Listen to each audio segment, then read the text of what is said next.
తెలంగాణ ఉద్యమ చరిత్ర ఫ్యాకల్టీ కాంపిటేటివ్లో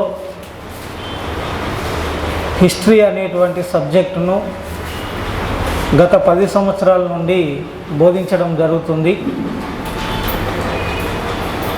ఈ తెలంగాణ ఉద్యమ చరిత్ర 2014 జూన్ 2వ తేదీన తెలంగాణ రాష్ట్రం ఆవిర్భవించిన తర్వాత అప్పటి నుండి మనకు కాంపిటేటివ్లో తెలంగాణ ఉద్యమ చరిత్ర అనేటువంటి సబ్జెక్టును చేర్చడం జరిగింది.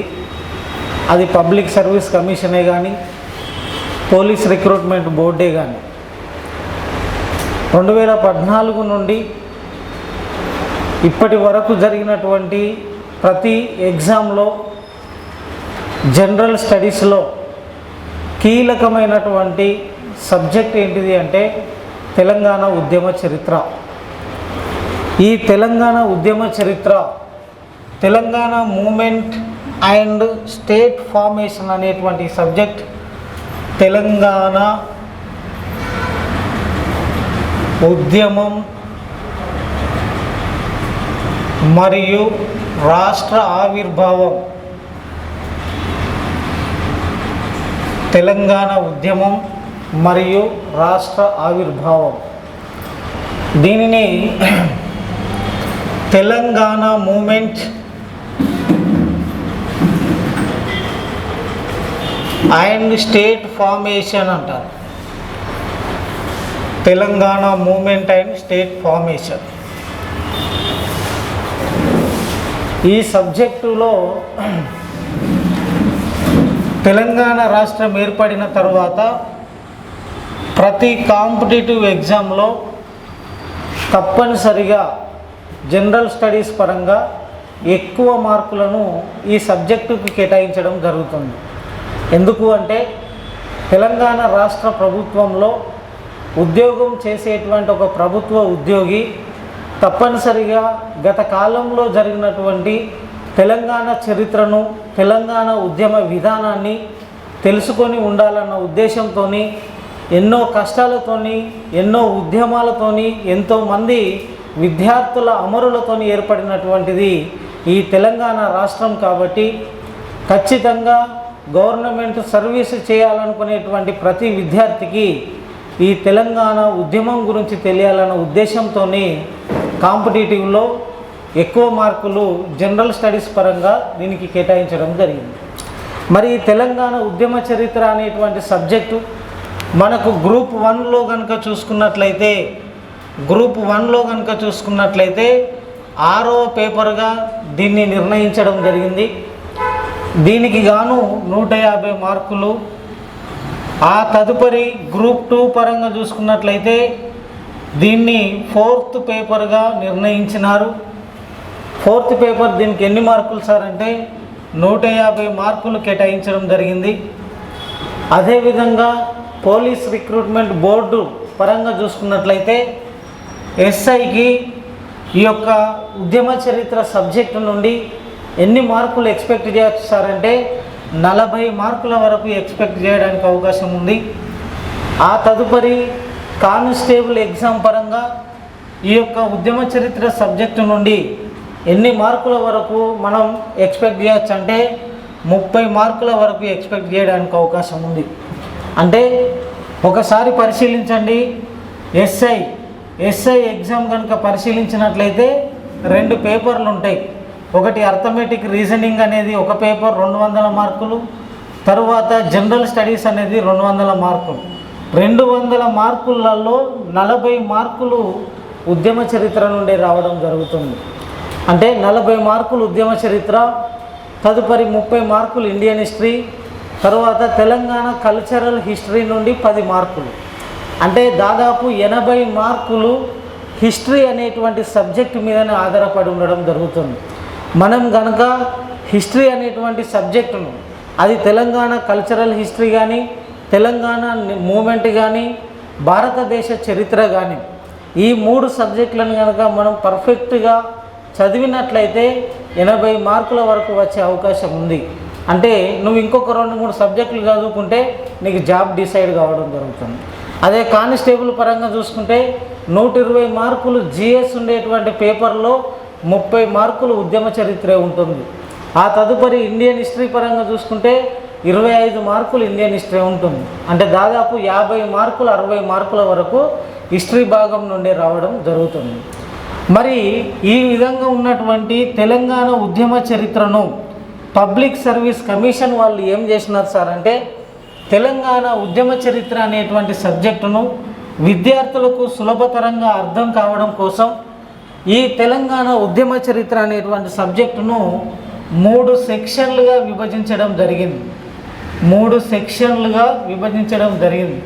Telangana movement and state formation is divided into 3 sections. ఈ 3 సెక్షన్లు ఏంటి సార్ అంటే, నెంబర్ 1 సెక్షన్, ఇందులో నెంబర్ 1 సెక్షన్ ఏంటి సార్ అంటే ఐడియా ఆఫ్ తెలంగాణ. సెక్షన్ 1 జాగ్రత్తగా వినండి బాబు, ఎందుకంటే ఇప్పటి వరకు జరిగినటువంటి కాంపిటేటివ్ ఎగ్జామ్లో తెలంగాణ ఉద్యమ చరిత్ర సబ్జెక్టుకు సంబంధించినటువంటి సిలబస్ అర్థం కాలేక ఏ చాప్టర్ నుండి క్వశ్చన్ వస్తుందో కూడా తెలుసుకోలేకపోయిన అభ్యర్థులు. ఎందుకు అనంటే ఇది 3 సెక్షన్లు 15 యూనిట్లతో ఉన్నటువంటి సబ్జెక్ట్. ఫస్ట్ నువ్వు కాంపిటేటివ్లో ఉద్యోగం సాధించాలంటే ముందుగా నువ్వు తెలుసుకోవాల్సింది ప్రతి సబ్జెక్టులో ఉన్నటువంటి సిలబస్ను నువ్వు అనలైజ్ చేయగలగాలి, సింప్లిఫై చేయగలగాలి. ఎప్పుడైతే నీకు ప్రతి సబ్జెక్టు సిలబస్ నీ మైండ్లో ఫిక్స్ అయి ఉంటుందో 30% వరకు నీకు ఉద్యోగం వచ్చినట్టే లెక్క.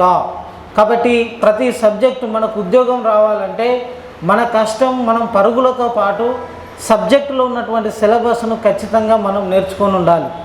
అట్లా సెక్షన్ 1 తెలంగాణ ఉద్యమ చరిత్రలో section 1 idea of Telangana, idea of Telangana అని సెక్షన్ 1ను నిర్ణయించడం జరిగింది. ఐడియా ఆఫ్ తెలంగాణ, దీన్నే తెలంగాణ భావన దశ అంటారు. తెలంగాణ భావన దశ అంటారు దీన్ని. మరి దీని యొక్క కాలం 1948 నుండి 1970 వరకు దీని యొక్క కాలం. ఓవరాల్గా తెలంగాణ ఉద్యమం రాష్ట్ర ఆవిర్భావం యొక్క సబ్జెక్టును దాని కాలాన్ని 1948 నుండి 2014 వరకు ఈ యొక్క తెలంగాణ ఉద్యమ చరిత్రకు సంబంధించినటువంటి కాలాన్ని నిర్ణయించి ఒక సిలబస్ను మనకు అందించడం జరిగింది పబ్లిక్ సర్వీస్ కమిషన్. ఆ సిలబస్ను 3 సెక్షన్లుగా విభజించినారు. అందులో మొదటి section idea of Telangana, Telangana భావన దశ. దీని యొక్క కాలం 1948 నుండి 1970 వరకు దీని యొక్క కాలం. నెక్స్ట్ సెక్షన్ 2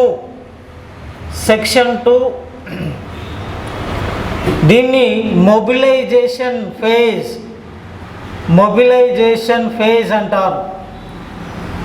మొబిలైజేషన్ ఫేజ్ అంటారు అంటే సమీకరణ దశ అంటారు. సమీకరణ దశ అంటారు. సెక్షన్ 2 సమీకరణ దశ. ఈ సమీకరణ దశ దీని యొక్క సంవత్సర కాలం 1971 టు 1990 వరకు నిర్ణయించడం జరిగింది. నెక్స్ట్ సెక్షన్ 3 దీన్ని తెలంగాణ రాష్ట్ర ఆవిర్భావం దిశగా అంటారు. దీని యొక్క నామం తెలంగాణ రాష్ట్ర ఆవిర్భావం దిశగా అంటారు. దీన్నే తెలంగాణ స్టేట్ ఫార్మేషన్ అంటారు. సెక్షన్ 3ని తెలంగాణ స్టేట్ ఫార్మేషన్ అంటారు. దీని యొక్క కాలం 1991 టు 2014 వరకు ఈ కాలాన్ని నిర్ణయించడం జరిగింది. రైట్, జాగ్రత్తగా వినండి. తెలంగాణ ఉద్యమం రాష్ట్ర ఆవిర్భావం అనేటువంటి సబ్జెక్టును పబ్లిక్ సర్వీస్ కమిషన్ వాళ్ళు 3 సెక్షన్లుగా విభజించడం జరిగింది. అందులో మొదటి section idea of Telangana, Telangana భావన దశ 1948 టు 1970. రెండవది సమీకరణ దశ 1971 టు 1990. మూడవ సెక్షన్ తెలంగాణ రాష్ట్ర ఆవిర్భావం దిశగా తెలంగాణ స్టేట్ ఫార్మేషన్ 1991 to 2014. మరి 3 సెక్షన్లుగా విభజించిన తర్వాత ఒక్కొక్క సెక్షన్కు సెక్షన్ 1 హ్యాజ్ 5 యూనిట్స్, ఒక సెక్షన్కు 5 యూనిట్లను నిర్ణయించినారు. సెక్షన్ 1లో ఎన్ని యూనిట్స్ ఉన్నాయంటే 5 యూనిట్స్ ఉన్నాయి. సెక్షన్ 2లో ఎన్ని యూనిట్స్ ఉన్నాయంటే 5 యూనిట్స్ను చేర్చినారు. సెక్షన్ 3లో ఎన్ని యూనిట్స్ ఉన్నాయి సార్ అంటే 5 యూనిట్స్ను చేర్చడం జరిగింది. ఇట్లా టోటల్గా తెలంగాణ ఉద్యమ చరిత్రను మొత్తం ఎన్ని యూనిట్స్గా చేర్చినారు సార్ అంటే 15 యూనిట్లుగా చేర్చడం జరిగింది. అర్థమైందా?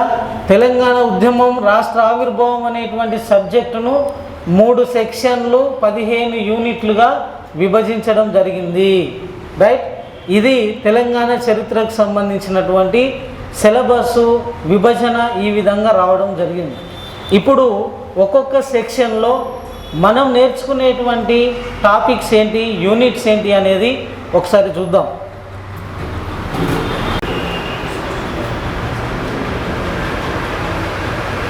India of Telangana 1948 to 1970. Section 1 has a 5 units. Section 2 mobilization phase 1971 to 1990.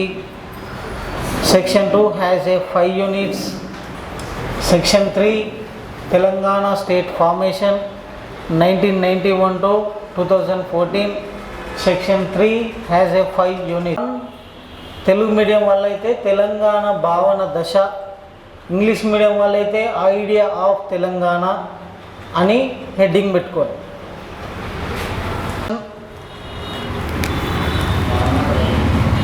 Section 1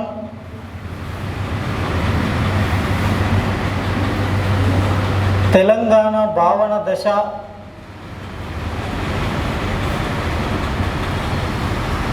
idea of Telangana.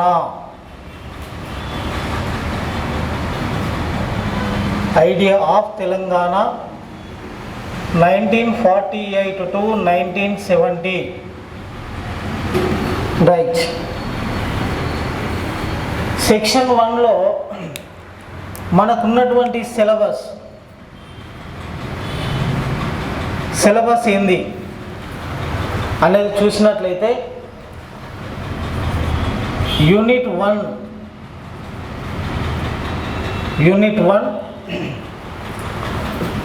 Hyderabad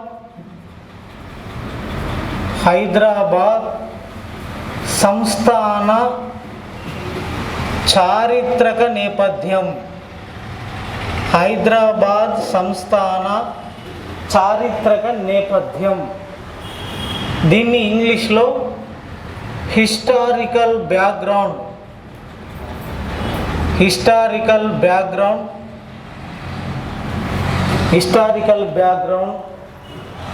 of the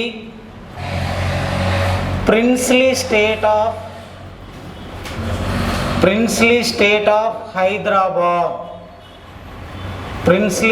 of Hyderabad. Historical background of the princely state of Hyderabad. Hyderabad సంస్థాన చారిత్రక నేపథ్యం.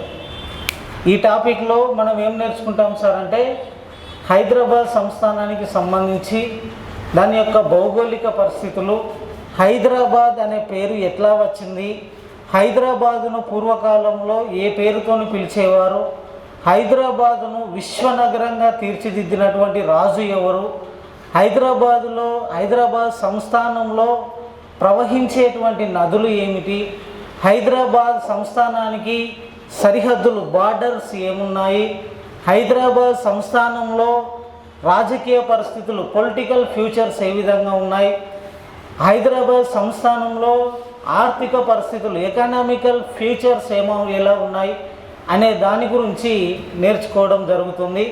ఈ టాపిక్ నుండి 1 మార్కు రావడం జరుగుతుంది. హైదరాబాద్ సంస్థాన చారిత్రక నేపథ్యం అంటారు. నెక్స్ట్ రెండవది యూనిట్ 2 హైదరాబాద్ సంస్థానంలో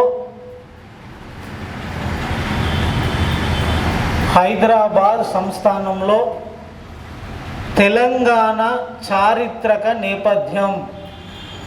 హైదరాబాద్ సంస్థానంలో తెలంగాణ చారిత్రక నేపథ్యం అంటారు. దీన్ని హిస్టారికల్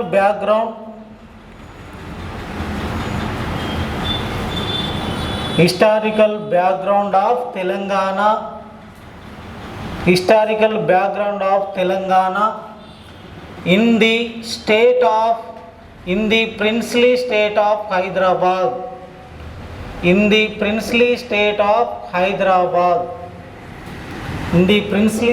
ఆఫ్ హైదరాబాద్. రైట్, మనం హైదరాబాద్ సంస్థానం అని అనుకుంటున్నాం. మరి హైదరాబాద్ సంస్థానం ఏంది అనేది ఒక్కసారి చూద్దాం మిత్రులారా. ఒకసారి ఇటువైపు చూడండి. ఇది తెలంగాణ ప్రాంతం. ఈ తెలంగాణ ప్రాంతానికి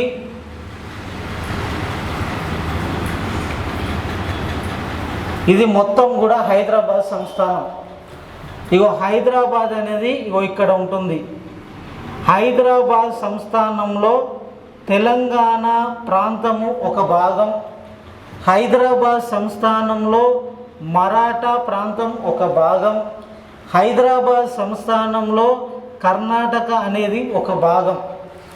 రైట్, హైదరాబాద్ సంస్థానం ఇక్కడ రాజు ఇక్కడ ఉండి తెలంగాణ ప్రాంతాన్ని, మరాఠా ప్రాంతాన్ని, కన్నడ ప్రాంతాన్ని పరిపాలించేవాడు.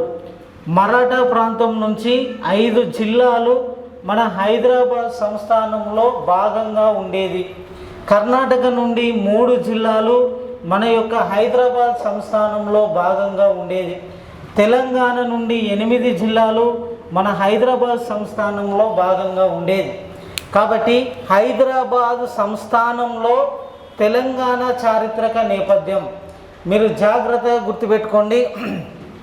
హైదరాబాద్ సంస్థానంలో హైదరాబాదులో తెలంగాణ అని చెప్పుకుంటున్నాం, కానీ ఇప్పుడు తెలంగాణలో హైదరాబాద్ అని చెప్పుకుంటున్నాం. అర్థమైందా కాన్సెప్ట్? హైదరాబాదులో తెలంగాణ అని అప్పుడు చెప్పుకున్నాం, కానీ ఇప్పుడు మనకు ప్రత్యేక రాష్ట్రం ఏర్పడిన తర్వాత తెలంగాణలో ఒక భాగం ఏంటిది హైదరాబాద్గా మారిపోవడం జరిగింది. రైట్, అట్లా హైదరాబాద్ సంస్థానంలో ఎన్ని ప్రాంతాలు ఉన్నాయి? తెలంగాణ, మహారాష్ట్ర, కర్ణాటక. చెప్పాలి, తెలంగాణ, మహారాష్ట్ర, కర్ణాటక. హైదరాబాద్ సంస్థానంలో తెలంగాణ నుండి ఎన్ని జిల్లాలు ఉన్నాయి? 8. మహారాష్ట్ర నుండి ఎన్ని ఉన్నాయి? 5. కర్ణాటక ప్రాంతం నుండి ఎన్ని ఉన్నాయి? 3. అంటే హైదరాబాద్ సంస్థానంలో ఎన్ని ప్రాంతాలు ఉన్నాయి?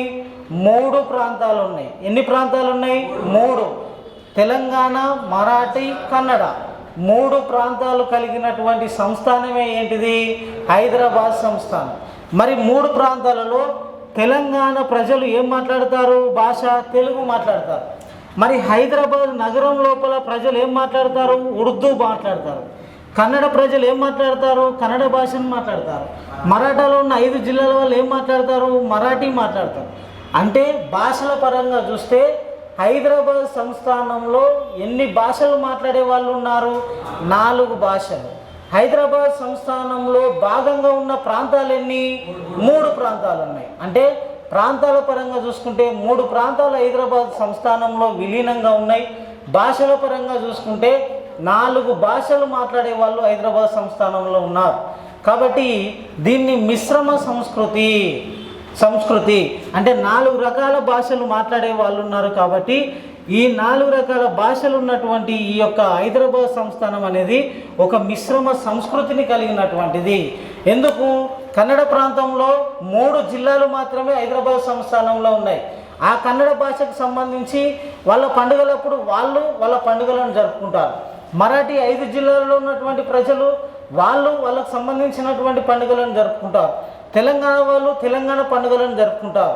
హైదరాబాదులో ఉన్నటువంటి ఉర్దూ మాట్లాడే ప్రజలు వాళ్ళ పండుగలను వాళ్ళు జరుపుకుంటారు. ఏనాడు కూడా తెలుగు పండుగలను జరుపుకునేటానికి ఉర్దూ పండుగలు జరుపుకోవడానికి గొడవలు కాలే.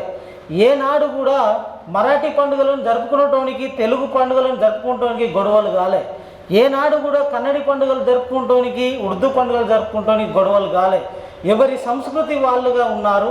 ఒక మిశ్రమమైనటువంటి సంస్కృతి, ఒక మిళితమైనటువంటి సంస్కృతిగా హైదరాబాద్ సంస్థానం విలసిల్లడం జరిగింది.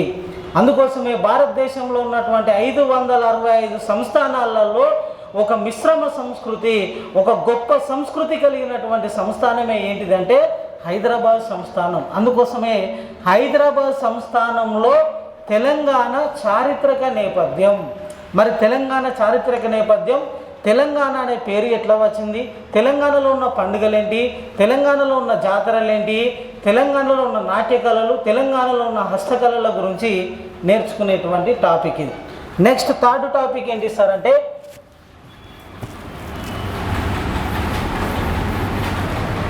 థర్డ్ వన్, హైదరాబాద్ సంస్థానంలో పరిపాలన విధానాలు. హైదరాబాద్ సంస్థానంలో పరిపాలన విధానాలు, administration and policies of the Hyderabad state of Hyderabad.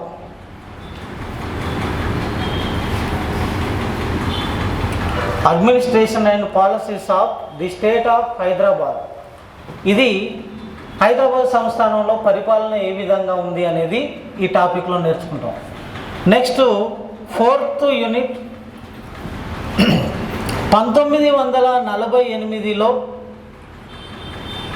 భారత్లో హైదరాబాద్ రాజ్య విలీనం, హైదరాబాద్ రాజ్య విలీనం మరియు పరిపాలన విధానాలు,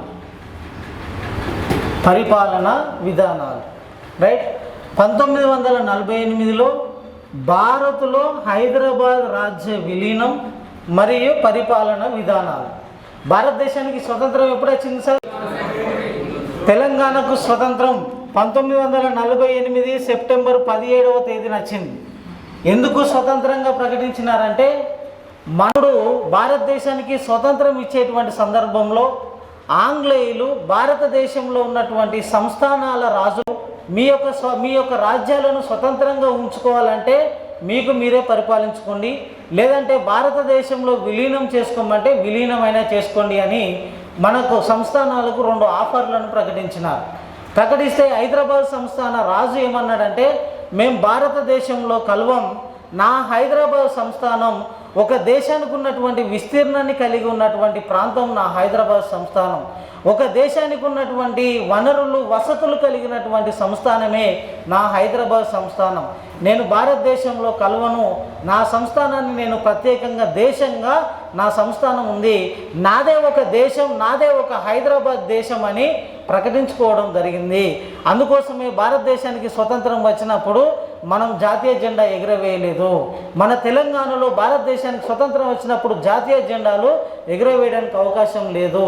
మరి మనం జాతీయ జెండాలు ఎప్పుడు ఎగురవేసినాం సార్ అంటే 1948 సెప్టెంబర్ 17వ తేదీన భారతదేశ ప్రభుత్వం జవహర్లాల్ నెహ్రూ, సర్దార్ వల్లభాయ్ పటేల్ లాంటి నాయకులు మన హైదరాబాద్ సంస్థానం మీద భారతదేశ సైనికులను పంపించి హైదరాబాద్ సంస్థానాన్ని విచ్ఛిన్నం చేసి నిజాం రాజు యొక్క రాజ్యాన్ని అంతా కూడా అంతం చేసి ఈ హైదరాబాద్ రాజ్యము భారతదేశంలో ఒక భాగమేనని ప్రకటించేంత వరకు 5 రోజుల పాటు యుద్ధాలు జరిగినాయి హైదరాబాద్ రాజుకున్న భారతదేశ ప్రభుత్వాన్ని.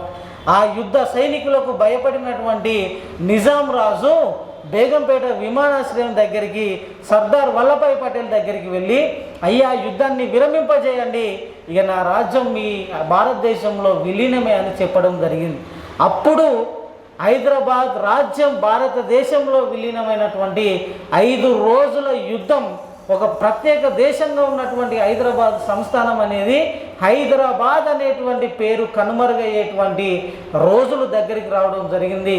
ఆ రోజే 1948 సెప్టెంబర్ 17న మన హైదరాబాద్ సంస్థానాన్ని భారతదేశంలో కలిపేసినాడు 7వ నిజాం రాజు.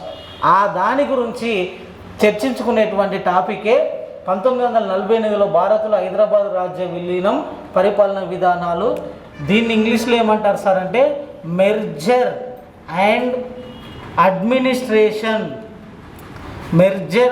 Administration policies of the state of Hyderabad in India in 1948. ఇది 4th యూనిట్. ఏ విధంగా కలిసింది, 5 రోజుల చీకటి యుద్ధం ఏ విధంగా జరిగింది, భారతదేశ ప్రభుత్వం కుట్ర చేసిందా, హైదరాబాద్ సంస్థానమే కుట్ర చేసిందా, మరి మనం ఒక దేశంగా ఉన్నాం, ఆ దేశాన్ని ఎట్లా విలీనం జరిగింది అనేటువంటి అంశాలు ఈ టాపిక్లో నేర్చుకుంటాం. నెక్స్ట్ 5వది స్వతంత్ర హైదరాబాద్ రాష్ట్రం. స్వతంత్ర హైదరాబాద్ రాష్ట్రం, ఇండిపెండెంట్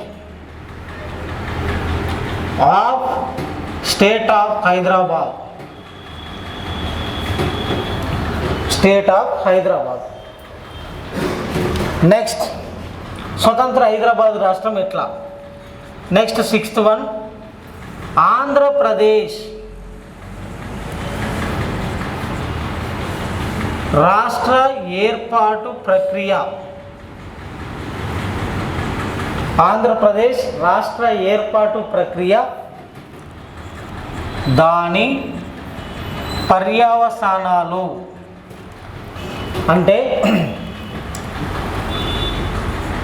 ఆంధ్రప్రదేశ్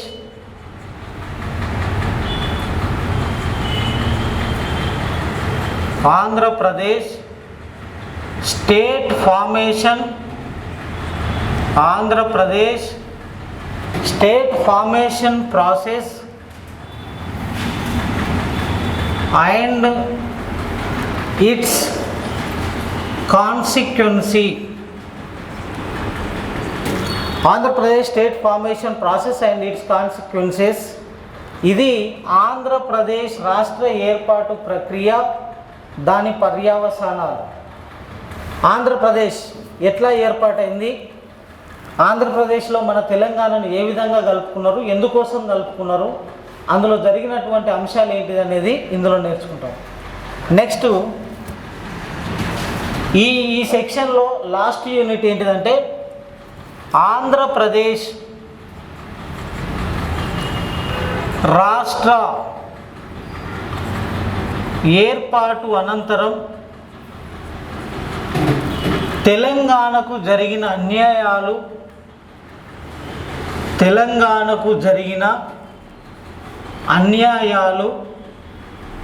మరియు ఉద్యమం.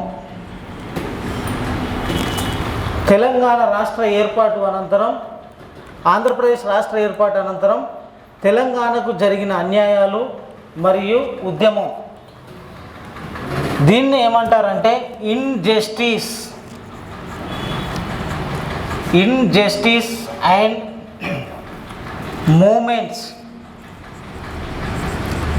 Moments of Telangana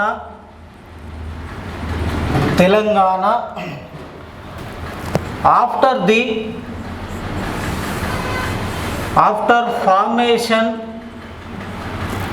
the state of Andhra Pradesh. After formation the state of Andhra Pradesh.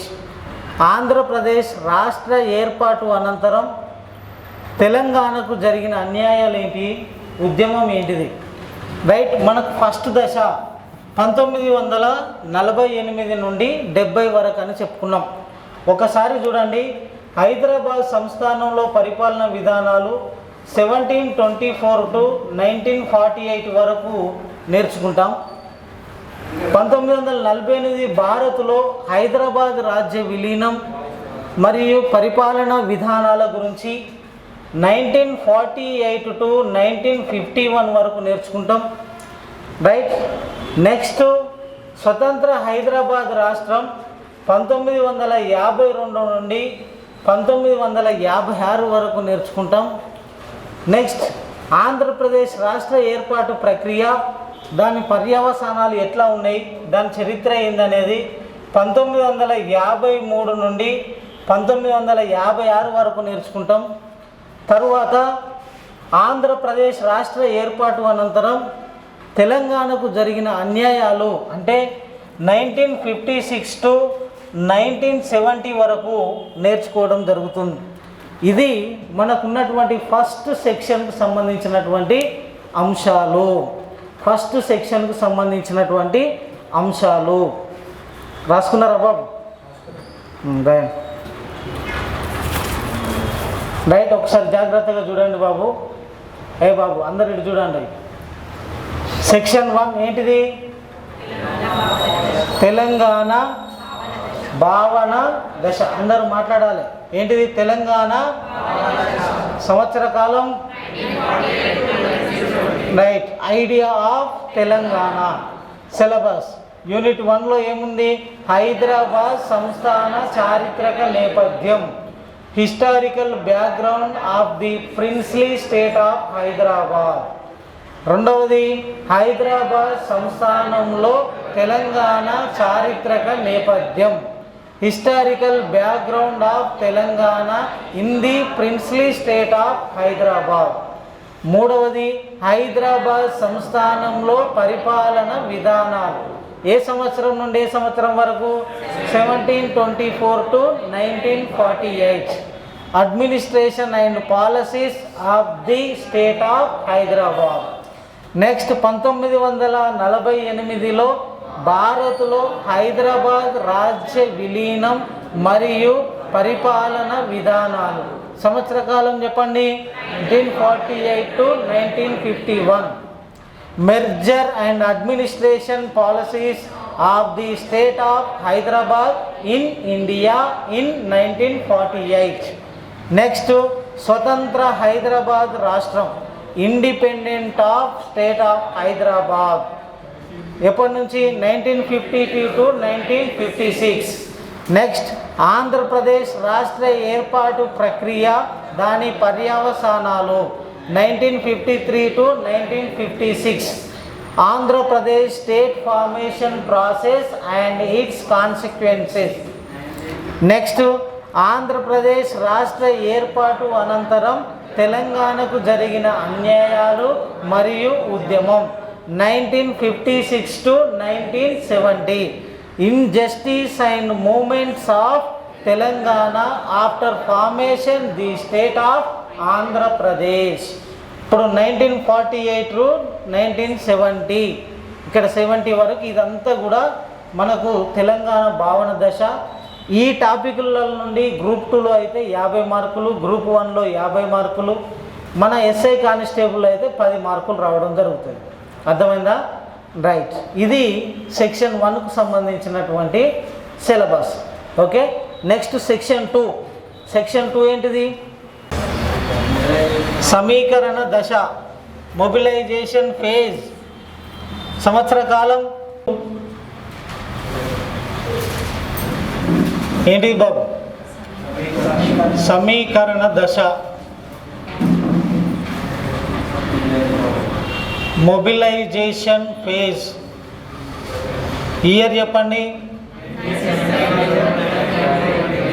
Right, 1971 to 1990.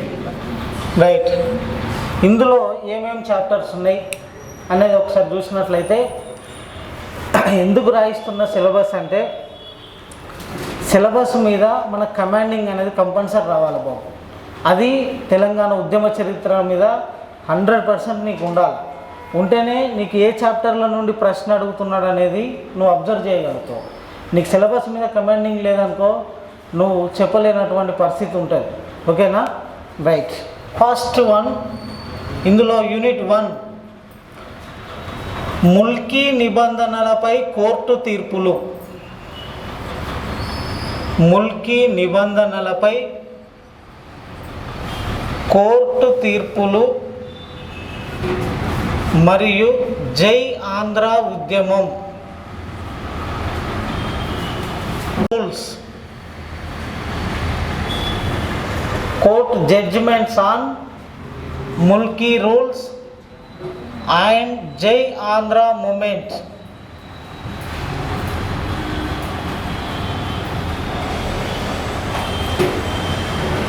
జై ఆంధ్ర మూమెంట్. రైట్, ముల్కీ నిబంధనలపై కోర్టు తీర్పులు. అంటే ముల్కీ అంటే స్థానికుడు అని అర్థం. ముల్కీ అంటే అర్థమైంది స్థానికుడు అని అర్థం. లోకల్ ముల్కీ, ఇంగ్లీషులోనైనా తెలుగులోనైనా ముల్కీనే.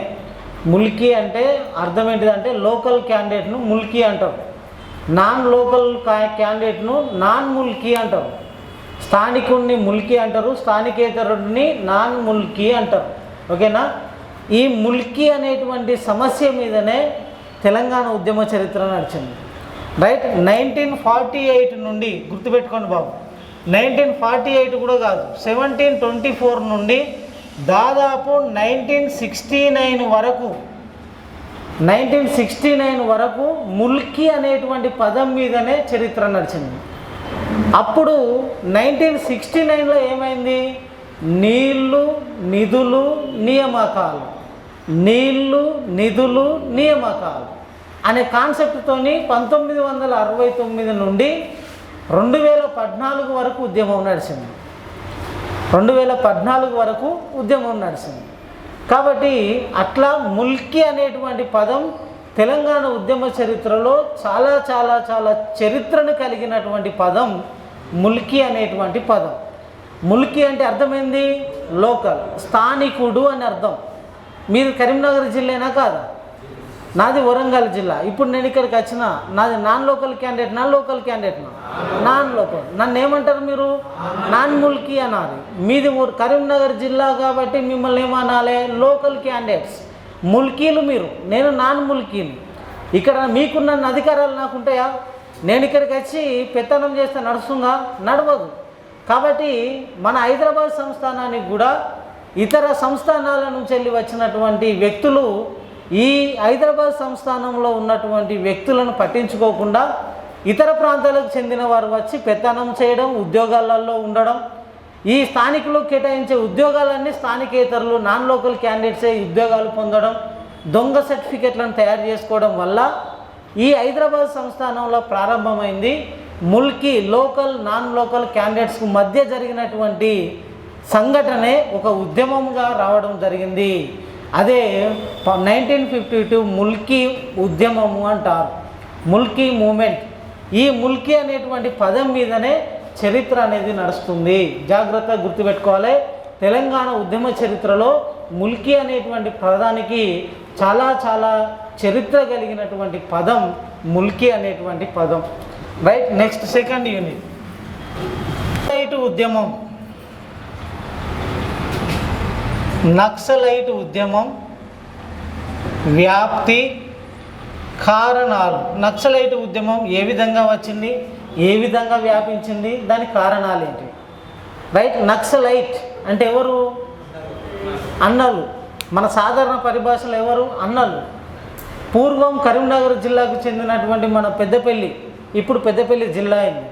మల్లోజుల కోటేశ్వరరావు పేరున్నారా మీరు? మల్లోజుల కోటేశ్వరరావు ఆలియాస్ కిషన్ జీ అంటారు అతన్ని.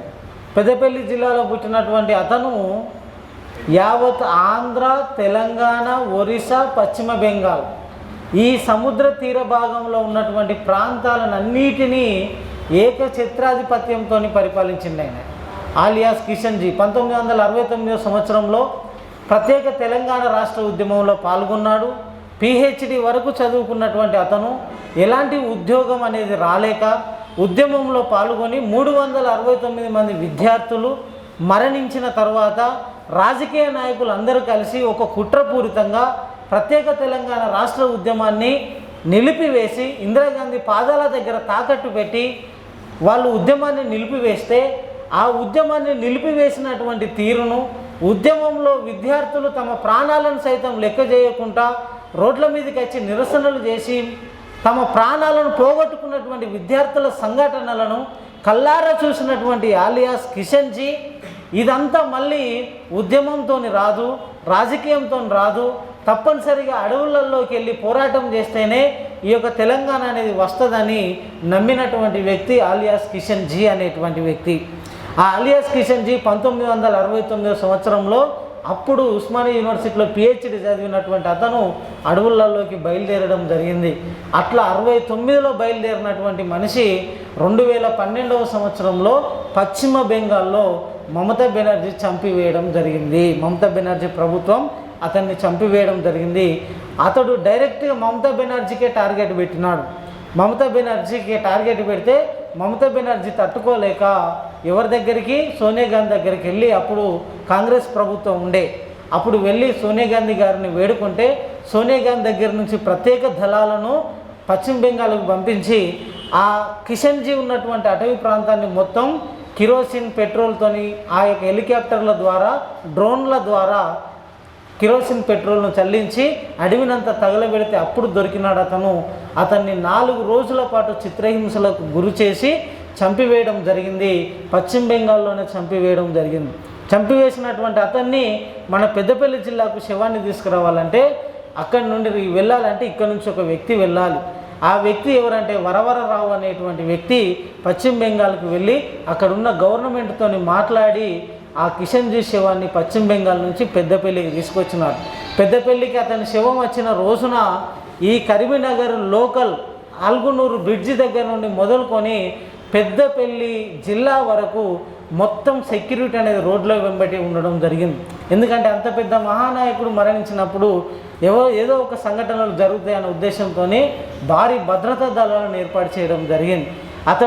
అతన్ని పెద్దపల్లి జిల్లా శ్మశాన వాటికలో కాల్చివేసి బూడిదైన తర్వాత అతని బూడిదకు కూడా 2 నెలలు పోలీసులు కాపలా కాసినారు, ఎవరైనా వస్తారేమో అని. అయినా కూడా పశ్చిమ బెంగాల్ నుంచి ఒక సాధువు, ఒక గురువు అతను పశ్చిమ బెంగాల్ నుంచి కిషన్జీ మరణించినాడని తెలుసుకొని అతని యొక్క బూడిదనైనా కనీసం నేను తీసుకెళ్తానని చెప్పి అతడు పశ్చిమ బెంగాల్ నుంచి పెద్దపల్లికి వచ్చినాడు.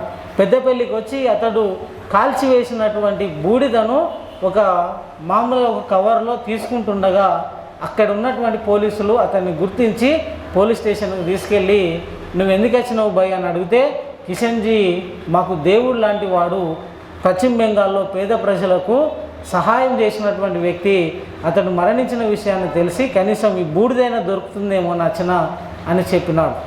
అంటే ఇట్లా నక్సలైట్ ఉద్యమం అనేది ఒక్కొక్క ప్రాంతంలో ఒక్కొక్క రకంగా 1969 నుంచి వైఎస్ రాజశేఖర రెడ్డి ప్రభుత్వం వరకు 2009 వైఎస్ రాజశేఖర రెడ్డి మరణించేంత వరకు నక్సలైట్ ఉద్యమం ఏ విధంగా జరిగింది, ఒక్కొక్క ముఖ్యమంత్రి కాసు బ్రహ్మానందరెడ్డి ఏం చేసినాడు, ఎన్టీ రామారావు ఏం చేసినాడు, తర్వాత వచ్చిన చంద్రబాబు నాయుడు ఏం చేసినాడు, తర్వాత వచ్చిన వైఎస్ రాజశేఖర రెడ్డి ఏం చేసినాడు, ఈ ముఖ్యమంత్రుల కాలంలో నక్సలైట్ ఉద్యమాన్ని ఏ విధంగా అణిచివేసుకుంటూ వచ్చినారు, ఎన్నికలు వచ్చినప్పుడు నక్సలైట్లను ఏ విధంగా వాడుకున్నారు, ఎన్నికలు అయిపోయిన తర్వాత వాళ్ళని ఏ విధంగా కాల్చి చంపినారు అనేటువంటి సంఘటనలన్నీ ఈ నక్సలైట్ ఉద్యమంలో మనం చూడడం జరుగుతుంది. 1969 నుండి 2009 వరకు నక్సలైట్ అనేటువంటి ఉద్యమం మీద జరిగినటువంటి చర్చలు అనేటివి రావడం జరుగుతుంది. దీన్నే ఏమంటారు సార్ అంటే causes of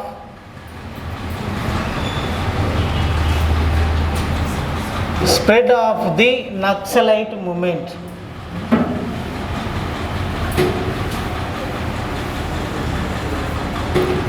Causes of spread of the Naxalite movement. Next, third one. 1980లో ప్రాంతీయ పార్టీల పెరుగుదల. తెలంగాణలో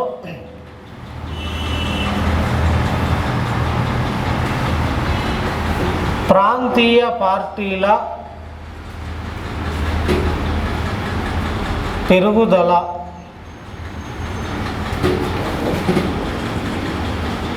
తెలంగాణ రాజకీయ, ఆర్థిక, సామాజిక, సాంస్కృతిక స్వభావంలో ఎలాంటి మార్పులు వచ్చినాయి అనేది ఈ టాపిక్లో నేర్చుకుంటాం. రైట్, ఒకసారి ఇటు చూడండి బాబు. 1980లో తెలంగాణలో ప్రాంతీయ పార్టీల పెరుగుదల, తెలంగాణ రాజకీయ, ఆర్థిక, సామాజిక, సాంస్కృతిక స్వభావంలో మార్పులు అని అన్నాం. రైట్. దీన్ని ఇంగ్లీష్లో ఏమంటారంటే the rise of regional political parties, the rise of regional political parties in 1980, changes of the political, economical, social and cultural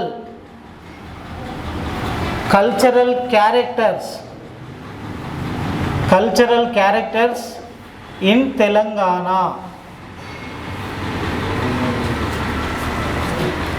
Right?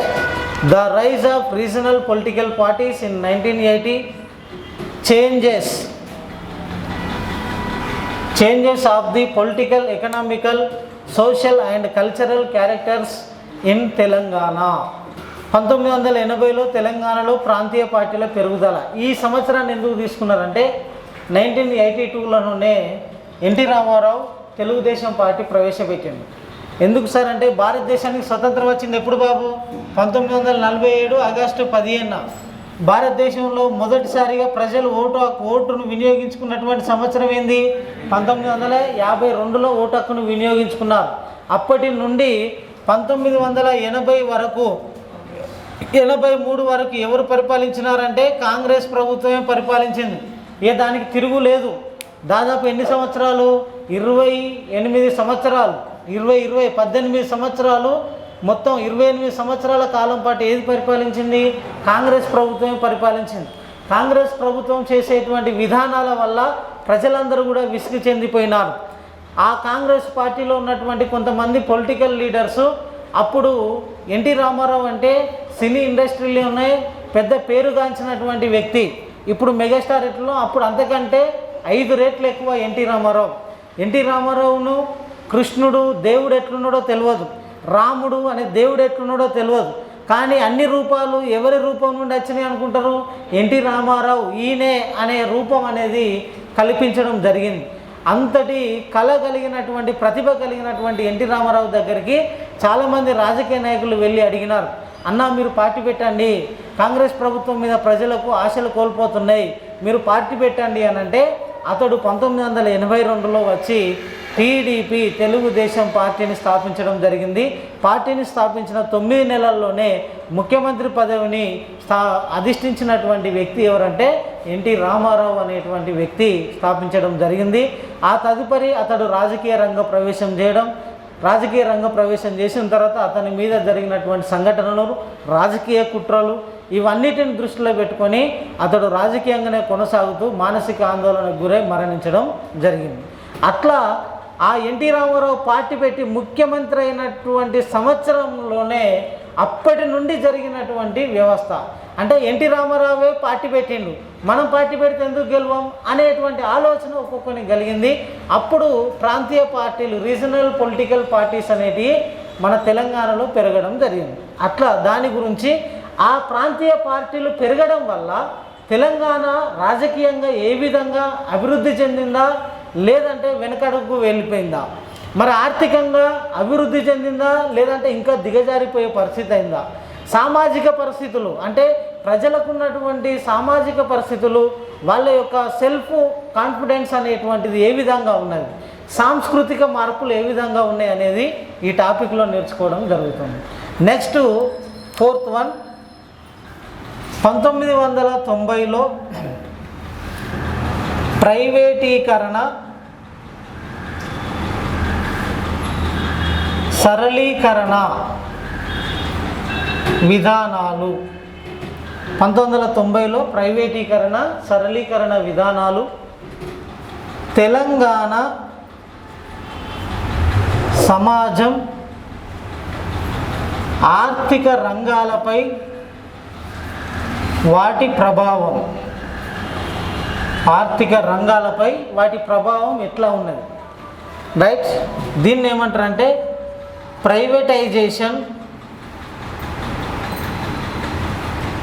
and liberalization policies in 1990, their impact of Telangana society and economy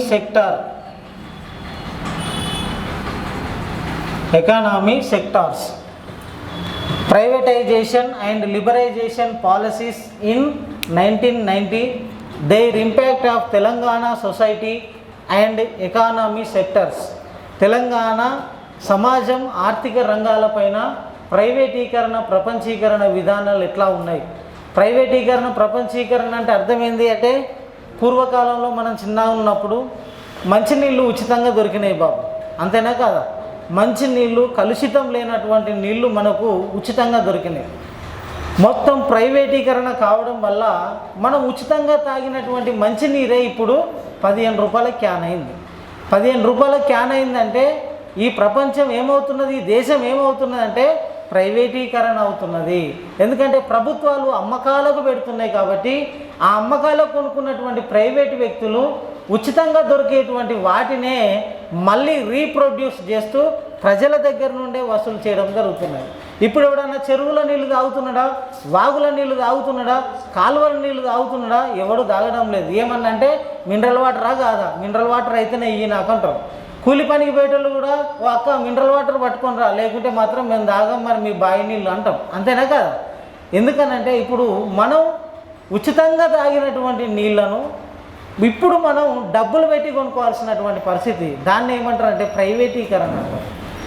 next సరళీకరణ అంటే అర్థం ఏంది అంటే ప్రపంచీకరణ, ప్రైవేటీకరణ, సరళీకరణ అనేటువంటి అర్థం ఏంది అంటే అంతకుముందు మనం ఏం చేసేవాళ్ళము అని అంటే పివి నరసింహారావు ఈ జిల్లా వాసే కదా. పివి నరసింహారావు సారు ప్రధానిగా ఉన్నప్పుడు ఏం జరిగింది అని అంటే భారతదేశం యొక్క ఆర్థిక వ్యవస్థ అనేది చాలా దిగజారిపోయే పరిస్థితికి వచ్చింది. అంటే డబ్బులు లేవు భారతదేశ ప్రభుత్వం దగ్గర. మరి భారతదేశాన్ని సంస్కరించాలంటే ఏం కావాలి? డబ్బులు కావాలి, ఇతర దేశాల సహకారం కావాలి. భారతదేశానికి స్వతంత్రం వచ్చి 1947 నుంచి 90 వరకు భారతదేశము ఇతర దేశాల దగ్గరికి అప్పుకు వెళ్ళాలంటే కూడా ఏ దేశముడు కూడా అప్పు ఇవ్వనటువంటి పరిస్థితి ఉన్నది భారతదేశానికి. మరి అలాంటి సందర్భంలో ఈ భారతదేశంలో పరిశ్రమలు స్థాపించాలి, దాంతోపాటు ప్రజలకు సౌకర్యాలు కల్పించాలి. కల్పించినప్పుడే అప్పుడు ఇతర దేశాలు ఎవడన్నా చూసి మనకు అప్పులు ఇవ్వడం జరుగుతుంది. మరి దాన్ని దృష్టిలో పెట్టుకున్నటువంటి మన పివి నరసింహారావు సార్ ఏం చేసినాడంటే మొత్తం కూడా ఒక వ్యక్తి, ఒక సాధారణమైనటువంటి మానవుడు తాను వాడేటువంటి వస్తువులను, మనం చిన్ననాడు కూరగాయలు కావాలంటే కూరగాయల మార్కెట్కే వెళ్ళేవాళ్ళం, బట్టలు కావాలంటే బట్టల షాపుకు మాత్రమే వెళ్ళేవాళ్ళం. ఫలానా వస్తువు ఎక్కడ దొరుకుతుంది అంటే ఫలానా కాలనీకి పో, అక్కడ ఉంటుంది వస్తువు అని అనేవారు. ఫలానా ఏరియాకు పో అని చెప్పేవారు. అంటే మనం ఒక రోజున అంగడికని బయలుదేరితే వస్తువులన్నీ తీసుకునేసరికల్లా 11 గంటలకు అంగడికి వచ్చినటువంటి వ్యక్తులం వస్తువులన్నీ తీసుకొని వెళ్ళేసరికి 4 అయ్యేది, అంతేనా కాదు? అంటే ఒక్కొక్క వస్తువు ఒక్కొక్క ప్రదేశంలో దొరికేది అనేటువంటి గుర్తింపు ఉండేది. అట్లా తిరగడం మూలంగా ఏమైంది, ఆ రోజు టైం అనేది మొత్తం కూడా వృధా అయిపోవడం జరిగింది. మరి అలా వృధా అయిపోయినటువంటి కాలాన్ని గుర్తించి ప్రజలకు సమయం వృధా కాకూడదు అనే ఉద్దేశంతో మానవుడికి అవసరమయ్యేటువంటి ప్రతి వస్తువు ఒకే దగ్గర దొరికేటట్లుగా ఏర్పాటు చేసిండు పివి నరసింహారావు. అవే డీమార్ట్లు, రిలయన్స్ మార్ట్లు, రైట్, వాల్మార్ట్. నువ్వు ఏ మార్ట్ అనుకుంటే ఆ మార్టు. అందులోకి ఒక్కసారి మనం పోయినాం అనుకో, కింది ఫ్లోర్లో కూల్ డ్రింక్సో, లేకుంటే బట్టలో, లేకుంటే కూరగాయలు, లేదంటే బిస్కెట్స్. ఇక నీకు అందులో దొరకని వస్తువు అంటే ఏదైనా ఉన్నా లేదు. బయట నువ్వు అంతకుముందు 4 గంటలు తిరిగి తీసుకునే వస్తువులను ఆ మార్టులలోకి వెళ్ళేసరికల్లా 1.5 గంటలో నీకు అన్నీ ప్యాక్ చేసుకొని బయటికి రావడం జరుగుతుంది. అంటే ఇట్లా రావడం మూలంగా నీ టైం అనేది ఏమైపోయింది, నీ చేతుల్లోకి రావడం జరిగింది. సరళీకరణ. మరి ఇట్లా చేసింది ఓకే. మరి ఇట్లా చేయడం మూలంగా ప్రజలకు సమయం బాగానే ఉంది, ప్రజలకు మేలుగానే ఉంది. మరి వాటి వలన తెలంగాణలో ఉన్నటువంటి సమాజం మీద ఆర్థిక రంగాలపైన ఎట్లా ప్రభావం పడ్డది అంటే కూరగాయలు పండించే వ్యక్తి ఉన్నాడు. కూరగాయలు పండించే వ్యక్తి డీమార్ట్లో పోయి కూరగాయలు ఎత్తడా? వేయడు. మరి వాడి కూరగాయలు ఎవడు కొంటాడు? అంతకుముందు ఊర్లలో పోయి అమ్ముకునే పరిస్థితి ఉండే. కానీ ఇప్పుడు ఏం చేస్తున్నారు, పల్లెటూరులలో కూడా సూపర్ మార్కెట్ అయిన దగ్గరికి వెళ్ళి మొత్తం నెలకు సరిపడే సామాన్ అంతా ఒకసారి కొనుకొచ్చుకుంటున్నారు. కుండలు చేసేటోని వృత్తి ఏమైపోయింది, ఇప్పుడు ఫ్రిడ్జ్లు వచ్చినాయి. కుండలు చేసేటోని వృత్తి ఏమైపోయింది, అప్పుడు కుండలు వాడేటోళ్ళు. కుండలు ఉన్నాయా?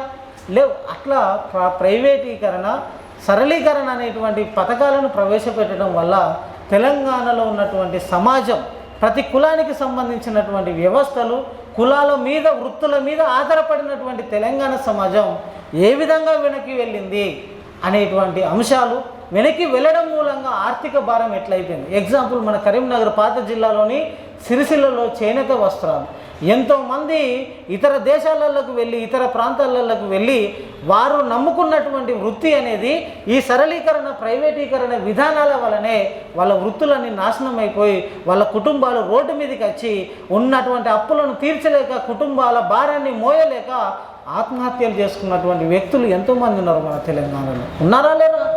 ఇది వాస్తవమా కాదా?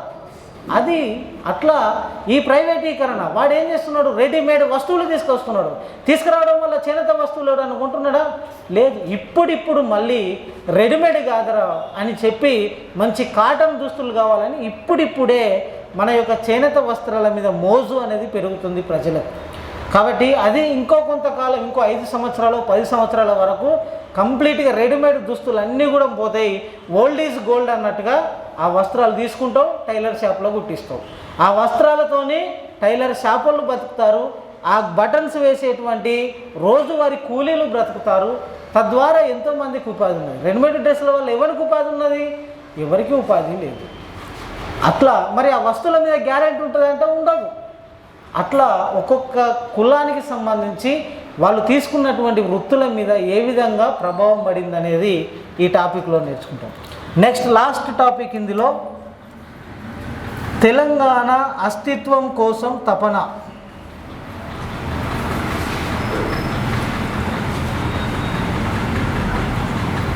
తెలంగాణ అస్తిత్వం కోసం తపన.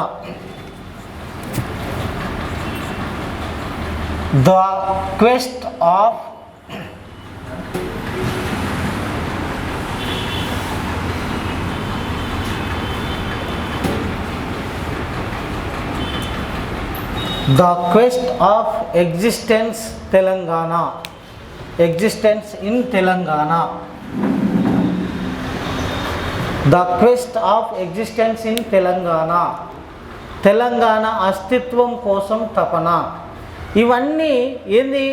ప్రాంతీయ పార్టీల పెరుగుదల, ప్రైవేటీకరణ, సరళీకరణ విధానాల వలన ప్రజలందరూ ఆగమాగమైపోతున్న సందర్భంలో కొంతమంది మేధావులు, కొంతమంది విద్యావంతులు తెలంగాణ అనే పదం ఇక కనుమరుగైపోతున్న దశలోనే తెలంగాణ అనే పదాన్ని కాపాడుకోవాలనే ఉద్దేశంతో తెలంగాణ పదవి కోసం ఒక్కొక్క ప్రాంతంలో 2, 3, 4 కలిసి సమావేశాలు పెట్టుకొని వాళ్ళ సంఘానికి ఒక పేరును పెట్టుకోవడం జరిగింది. అట్లా తెలంగాణ అస్తిత్వం, తెలంగాణ పదం కోసం పర్యటనలు చేసి సంఘాలను ఏర్పాటు చేసుకొని తెలంగాణ పదాన్ని కాపాడినటువంటి సభలు, సమావేశాలు ఎట్లా జరిగినాయి, దాని యొక్క అస్తిత్వం ఏ విధంగా మారిపోయింది అనేది ఇందులో నేర్చుకుంటాం. ఇది సెక్షన్ 2కు సంబంధించినటువంటి సిలబస్. ఓకేనా? రైట్.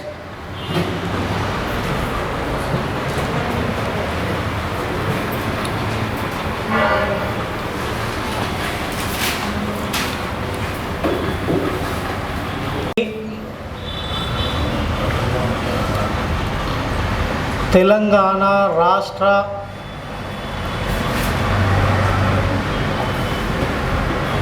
సంవత్సర కాలం చెప్పండి. 1991 to right. Telangana state formation. ఇందులో ఫస్ట్ వన్ తెలంగాణ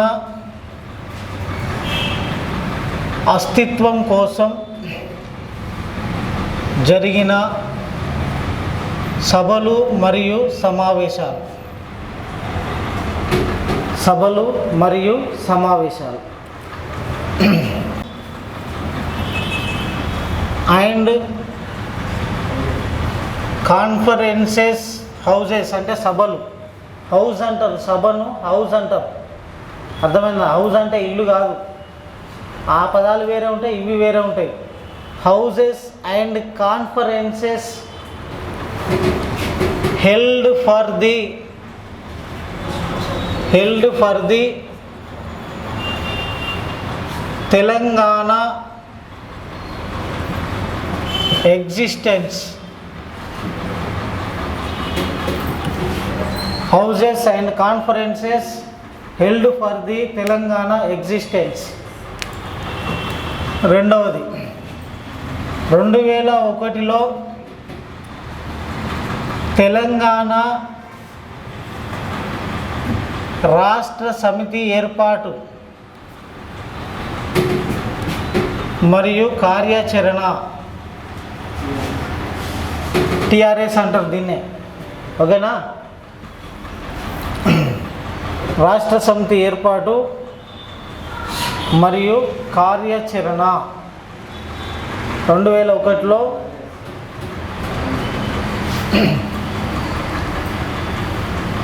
తెలంగాణ రాష్ట్ర సమితి ఏర్పాటు, కార్యాచరణ. నెక్స్ట్ 3 ఇంగ్లీషులో ఆపరేషన్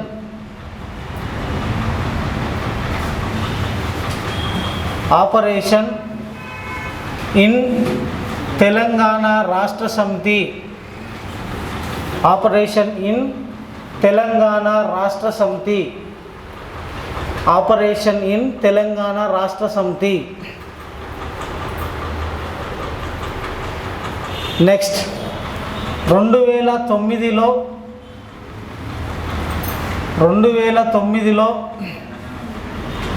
ఎన్నికల పొత్తులు.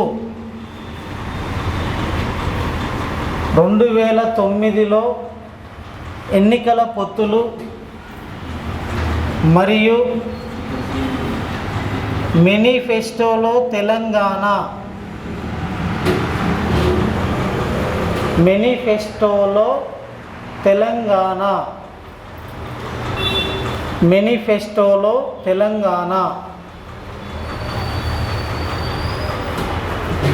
మరియు ఉద్యమం.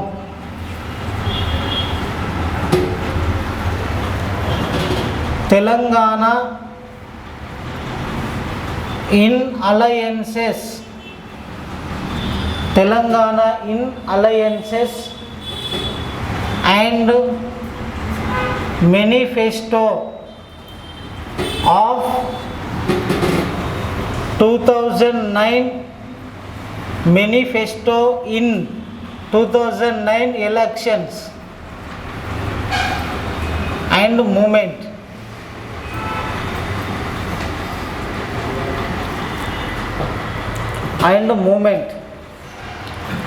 Next, 4th one,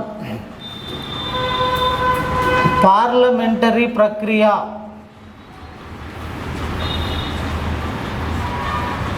parliamentary process. Parliamentary ప్రక్రియ. Parliamentary process. Parliamentary process.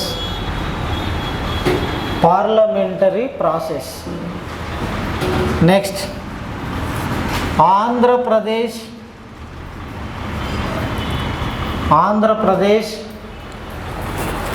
పునర్వ్యవస్థీకరణ చట్టం. ఆంధ్రప్రదేశ్ పునర్వ్యవస్థీకరణ చట్టం 2014.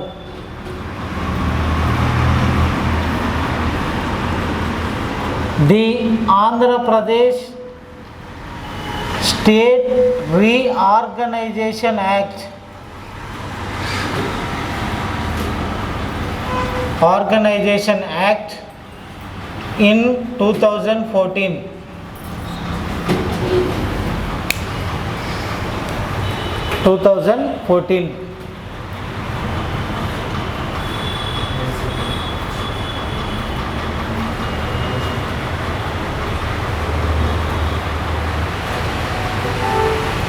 2014.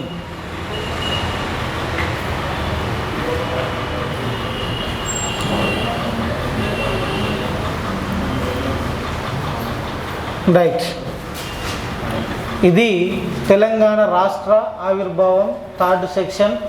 ఇందులో ఈ సెక్షన్లో మనం ఏం నేర్చుకుంటాం, మొత్తం కేసీఆర్కి సంబంధించినటువంటి వ్యవస్థ 2001లో పార్టీ పెట్టినప్పటి నుంచి, అంతకుముందు చంద్రబాబు నాయుడు కాలంలో జరిగిన తెలంగాణ సభలు సమావేశాలు ఎన్ని జరిగినాయి, తర్వాత కేసీఆర్ టీడీపీ నుంచి ఎందుకు బయటకు వచ్చిండు, టీడీపీలో ఉన్నప్పుడు ఏ పదవులు అనుభవించినాడు, బయటికి వచ్చినప్పుడు అతను వెంట ఉన్న వాళ్ళు ఎవరు, బయటికి వచ్చిన తర్వాత ఏ సమయంలో పార్టీ పెట్టినాడు, పార్టీ పెట్టిన తర్వాత 2001 నుండి 2009 వరకు జరిగిన సంఘటనలు, 2004లో సాధారణ ఎన్నికలు, 2004లో సాధారణ ఎన్నికలు. భారతదేశంలో సాధారణ ఎన్నికలు ఎన్ని సంవత్సరాలకు ఒకసారి జరుగుతాయి?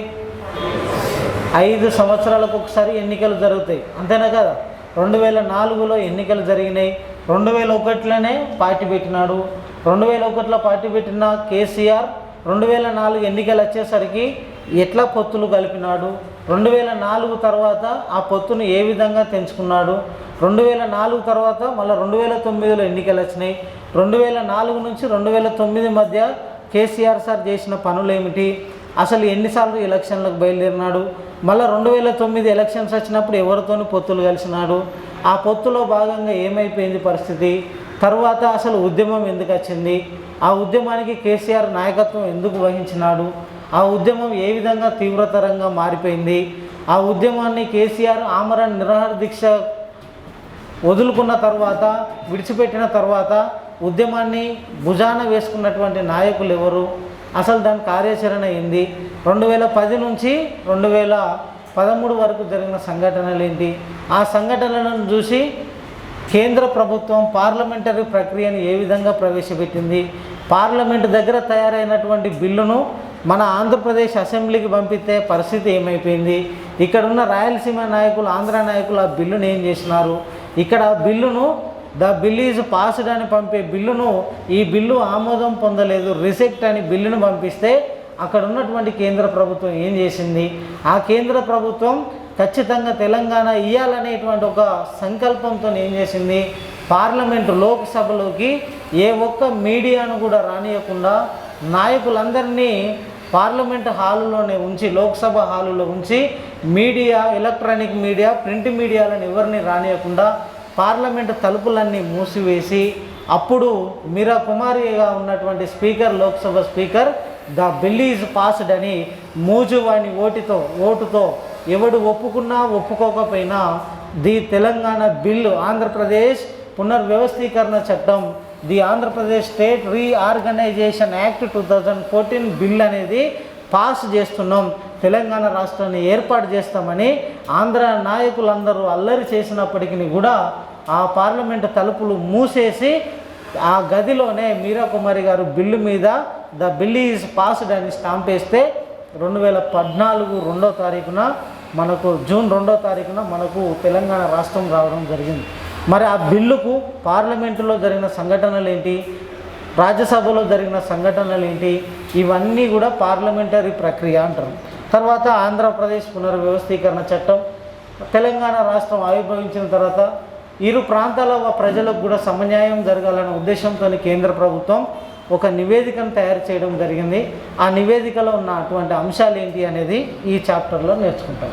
ఇది మనకు ఉన్నటువంటి తెలంగాణ ఉద్యమ చరిత్ర సిలబస్. ఫస్ట్ యూనిట్లో మనం ఏం నేర్చుకుంటాం, హైదరాబాద్ సంస్థానం నుండి మొదలుకొని ఎక్కడి వరకు నేర్చుకుంటాం, తెలంగాణ ఉద్యమం వరకు నేర్చుకుంటాం. 1970 ప్రత్యేక తెలంగాణ రాష్ట్ర ఉద్యమం వరకు నేర్చుకుంటాం. హైదరాబాద్ సంస్థానం నిజాం రాజుల నుండి మొదలుకొని హైదరాబాద్ సంస్థానం హైదరాబాద్ స్టేట్గా మారిపోతుంది. హైదరాబాద్ స్టేట్ అనేది ఆంధ్రప్రదేశ్లో విలీనమవుతుంది. విలీనమైన తర్వాత 1969లో ప్రత్యేక తెలంగాణ రాష్ట్ర ఉద్యమం జరిగేంత వరకు అందరూ ఎట్లా చూస్తాను స్వామి, కొద్దిగా జాగ్రత్తగా వినండి. 1724లో మన ప్రాంతానికి హైదరాబాదు సంస్థానం అనే పేరు ఉండేది. అర్థమైందా? హైదరాబాద్ సంస్థానం అనే పేరుండే, సంస్థానం స్వతంత్ర సంస్థ అన్నట్టు, ఇండిపెండెంట్ అన్నట్టు, ప్రిన్స్లీ స్టేట్. 1724 నుంచి 1952 వరకు ఇది హైదరాబాద్ సంస్థానమే. అర్థమైందా? 52లో ఏమైంది? ఇది హైదరాబాద్ రాష్ట్రంగా ఏర్పాటైంది. సంస్థానం కాస్త ఏమైంది? రాష్ట్రమైంది. హైదరాబాద్ రాష్ట్రమైంది. రైట్. రాష్ట్రమైన తర్వాత దీన్ని ఏం చేసిండ్రు? 1956 నవంబర్ 1వ తేదీన ఏం చేసినారంటే ఆంధ్ర రాయలసీమ నాయకులు, ఢిల్లీ ప్రభుత్వం కుట్రలు పన్ని ఆ హైదరాబాద్ రాష్ట్రంలో భాగంగా ఉన్న ప్రాంతాలు ఏంటి? తెలుగు, మరాఠా, కన్నడ. ఈ హైదరాబాద్ రాష్ట్రంలో భాగంగా ఉన్నటువంటి 3 ప్రాంతాలలో చీలికలు తీసుకొచ్చినారు. చీలికలు తీసుకొచ్చి ఈ కన్నడ ప్రాంతానికి సంబంధించిన 3 జిల్లాలను కర్ణాటకలో విలీనం చేసింది. మహారాష్ట్రకు సంబంధించిన 5 జిల్లాలను మహారాష్ట్రలో విలీనం చేసినారు. మరి తెలంగాణలో ఉన్నటువంటి 8 జిల్లాలను తీసుకొచ్చి ఎందులో కలిపినారంటే ఆంధ్రప్రదేశ్తో కలిపినారు. అంటే హైదరాబాద్ రాష్ట్రాన్ని పూర్తిగా విచ్ఛిన్నం చేసినారు. విచ్ఛిన్నం చేసినారా లేదా? స్వతంత్రంగా హైదరాబాద్ రాష్ట్రం సంస్థానానికి రాష్ట్రం అనేటువంటి సంవత్సరాల వరకు ఉన్నది. ఆ హోదా కేవలం 4 సంవత్సరాలే ఉన్నది. 1956 వరకే ఉన్నది.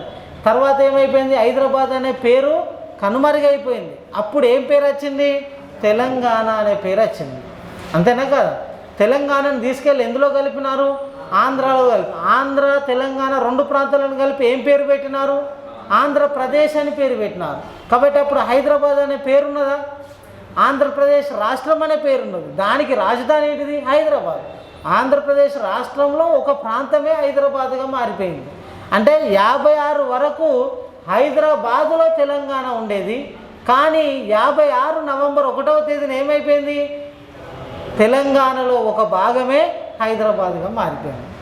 ఆంధ్రప్రదేశ్లో ఒక భాగమే తెలంగాణగా మారిపోయింది. రైట్. ఇక ఆంధ్రప్రదేశ్ అప్పటి నుండి మొదలుకొని 1969లో 56 నుంచి ఆంధ్ర రాయలసీమ నాయకులు తెలంగాణకు చేసిన మోసాల గురించి అప్పుడు 1969లో ఉద్యమం. ఇది ఫస్ట్ సెక్షన్, జాగ్రత్తగా గుర్తుపెట్టుకోండి. నిజాం రాజు అంటే హైదరాబాద్ సంస్థానం 1724 నుంచి మనం తెలంగాణ ప్రత్యేక రాష్ట్ర ఉద్యమం. సంస్థానానికి రాష్ట్ర హోదా ఎప్పుడు వచ్చింది? 52 తర్వాత హైదరాబాద్ అనే పేరు ఎప్పుడు కనుమరుగైంది? 56 నవంబర్ 1వ తేదీన. అప్పుడు హైదరాబాద్ రాష్ట్రంలో ఉన్న 3 ప్రాంతాలను విడగొట్టినారు. డివైడ్ చేసి మరాఠీ వాళ్ళని మహారాష్ట్రకు, కన్నడ వాళ్ళని కర్ణాటక, తెలంగాణను తీసుకొచ్చి ఎందులో కలిపినారు? ఆంధ్రలో కలిపి ఆంధ్రప్రదేశ్ చేసి హైదరాబాద్ పేరునే లేకుండా చేసినారు. చేసిన మూలంగా 56 నుంచి 69 వరకు అంటే 13 సంవత్సరాల కాలం పాటు ఆంధ్ర రాయలసీమ నాయకులు పరిపాలించి తెలంగాణకు ఏ విధంగా అన్యాయం చేసినో అన్యాయాల మీద జరిగినటువంటి ఉద్యమమే 1969 ప్రత్యేక తెలంగాణ రాష్ట్ర ఉద్యమం. ఇది ఫస్ట్. సెకండ్ సెక్షన్ ఏంటిది? కంప్లీట్గా మనకు ముల్కీ నిబంధనల మీద, ప్రాంతీయ పార్టీల మీద ఉంటుంది. ఓకేనా? రైట్. ఇది మనకు ఉన్నటువంటి అంశాలు. ఇప్పుడు కొత్తగా పేజీ తీయండి. కొత్తగా పేజీ తీసి సెక్షన్ 1లో టాపిక్ ఏమున్నది చూడండి.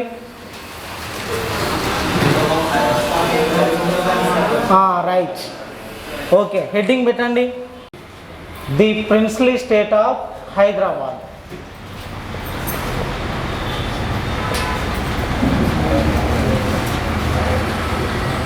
ఈ టాపిక్లో మనం నేర్చుకునేటువంటి అంశాలు ఏంటి? అంటే నెంబర్ వన్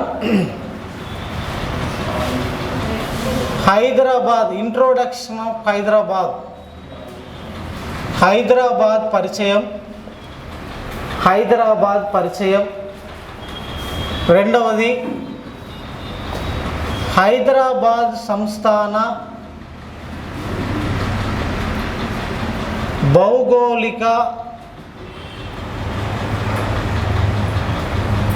పరిస్థితులు అంటే geographical futures about Hyderabad. Geographical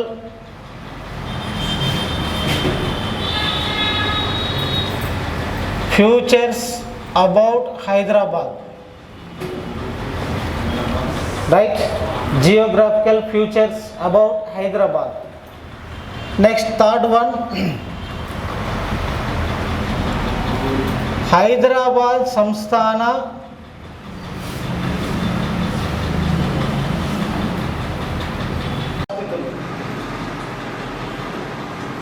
ఆర్థిక పరిస్థితి.